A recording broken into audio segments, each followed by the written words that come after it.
নারী শিক্ষা, অধিকার, সামাজিক মুক্তি ও সচেতনতার পথিকৃৎ বেগম রোকেয়া সাখাওয়াত হোসেন। তিনি বাংলার নারী জাগরণের অগ্রদূত। আজকের সমাজে এগিয়ে যাওয়া নারীদের প্রতিচ্ছবি ও বহু নারীর অনুপ্রেরণার শক্তি তিনি।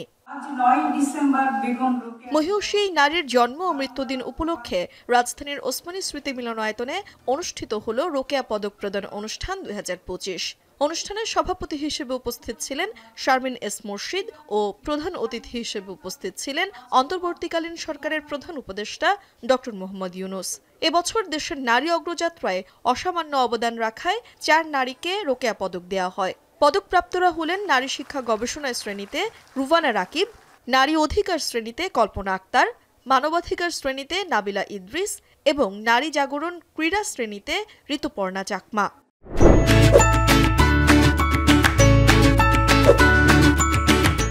নারী শিক্ষা গবেষণার মতো এই মহৎ ক্ষেত্রে যে একটু স্বীকৃতি পেলাম, তার জন্য এই রোকেয়া পদক 2025 তার জন্য আমি গভীরভাবে সম্মানিত বোধ করছি, অনুপ্রাণিত বোধ করছি। যে নারীদের কালেকটিভ পুশব্যাক ছাড়া গুম বাংলাদেশে এরাডিকেশন সম্ভব না।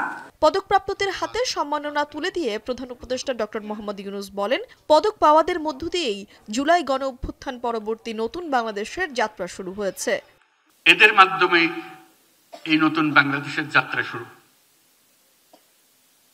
তারা শুধু নারীদের নয়, সবাইকে উজ্জীবিত করবে। আমরা 100 বছর পরেও আরেকজন রোকেয়া সৃষ্টি করতে পারি নাই, এটা আমাদের দুর্ভাগ্য।